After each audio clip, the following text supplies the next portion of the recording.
there is a new Human Freedom Index report. So usually my go-to, I'm a stat boy. Yeah, you love stats. But my go-to... You get real boring around here. You're like, that's the third and a half cup of coffee you've drank in the past, 12 cycles or whatever.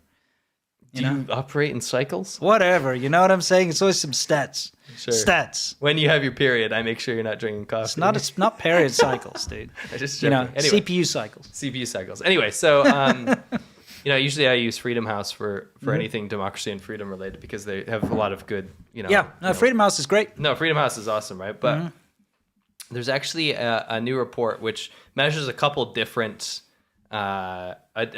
measures that go into Human Freedom Index, not just Government Freedom Index, right? So when you go into Freedom House, a lot of it is based on how the government operates and how free the citizens are under said government. Yeah. Whereas this is the Fraser Institute, I believe it's called. Okay. This is measuring the human attributes of the Freedom Index.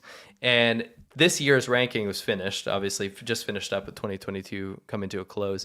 Right. And China is placed at 152 out of 165 countries in the world. And what I want people to understand is that we're still talking about China in the same breath as the countries in the world like Japan and Taiwan, which are 8 and 9 or whatever, right? Yeah. In the same breath, when we're talking about China, is down there at the bottom with Saudi Arabia and Somalia and Iraq. I mean, we're talking about a country that is very close to North Korea in terms of freedom index here. Sure. And I don't know why people are, again, to bring it back to the investment thing, why are people still telling us from a human perspective to invest in China? I don't understand what you're talking about. Yeah. It's so bad. Yeah. You know what I mean? Anyway, the link's in the description. It's worth a read. Yeah, if you're into stats, you can stat it out. It's important. Yeah. It's important when people don't understand how low China's human freedom index is to point it out how low they are on the scale. Yeah. I think it gives perspective. This is something you guys need to go in the description and have a look at the article about because we found something called the China Media Project. Well, you found this. Yeah. Oh, yes, that's right. This is incredible. What an amazing project that they do. They really dive into the stuff and the themes, I should say, that the big media stuff is not too scared to touch, but it's too niche, but it actually carries huge implications. Right. And this one is fascinating, and it's also pretty messed up. Yeah. So there is an air college. It's called Nanchang Hong Kong Daxue. How would you translate that? It would be like aviation. Aviation's the correct word. Yeah, Hong Kong 公司 is an airline. Yes. So Nanchang is the capital of Jiangxi province. So this university here is all about aviation, right? This one over here, yeah. And they set up this Jiangxi 国际船舶研究中心. That's like a cooperation or international communication research center, right? Right. And what they've done is partner up with, I believe, a university in Iowa, and then also one in Manchester, UK, I believe. I think they've got all over the world, actually. All over the world, but these are the two examples that we use, okay, right? Yeah. And what they decided to do is come up with this thing called, I guess they have it here. It's Yang Mei and Gao Xiao.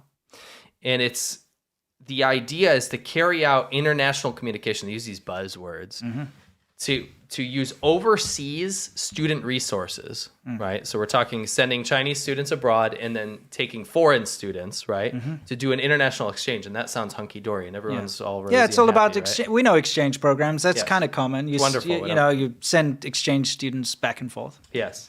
But what they're doing is breaking every single idea about the wholesome. The reason that a lot of universities get away with stuff and China gets away with stuff in the education sphere is that education is just supposed to be about education. It's not supposed to be about politics. It's not supposed to be about government control. It's not supposed to be about your influence. But in China, education is about government education too. It's a huge part of education there is teaching you to love the party, is teaching you to obey the party. It's all part of the curriculum. Yes. So what if I told you this university, this aviation university, seemingly innocuous one in China, in Jiangxi, was partnering up with these universities to 讲好中国故事. Where have we heard that before? It's tell China's story well. Yeah, tell a good China story. Yep, and that's Xi Jinping's campaign of international control to make sure that no one says anything bad about the CCP and that Chinese propaganda proliferates around the entire world, and they're getting foreign students to become propagandists on their behalf. This breaks every agreement in the academia.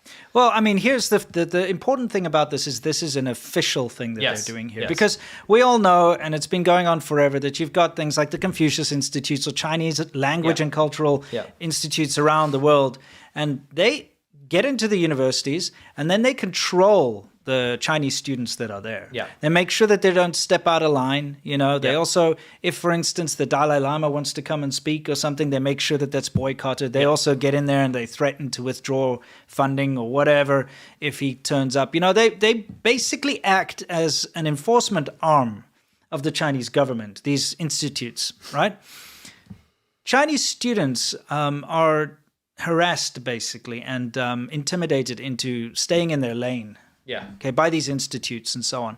And they're also constantly approached by the Chinese government, and things like this particular official program they've got going on here is all about using those students that are overseas as part of their propaganda. Basically, if you go in the article, there's some pictures and there's also the links to the videos that they've done. They've gotten foreign students, you know, people and also foreigners that go to China. That's what I'm talking about. They use them as talking about foreigners. This is the priority: is to use foreigners that go to China on this exchange for Chinese state propaganda. Yeah, but they also use it the opposite way around. Sure. They'll also use Chinese students that go abroad as part of this too. Yes, but the biggest element of this is using foreign students. Yes, correct. That's, you know, just from reading through this. Yeah. Anyway, there's a lot of important information there. You guys should definitely check it out. It's pretty big. Yeah, it's huge. It's huge because it's official now. Yeah. Yeah. Okay, it's not just what's being done behind closed doors or, you know, like kind of happening in the background. This is actually like, they're like, and it's tied directly to the propaganda department as well. So it's not like, oh, it's just a university doing it. No, Chinese state propaganda department is part of this. So go read about it. It's very interesting. The guy that wrote this and did a lot of research, obviously, behind it is David Bandersky. He's a director of the China Media Project. Very impressed with their work from what we looked through. I'm very impressed with this project. Yeah, definitely. So please check it out. There's a link below. Yep.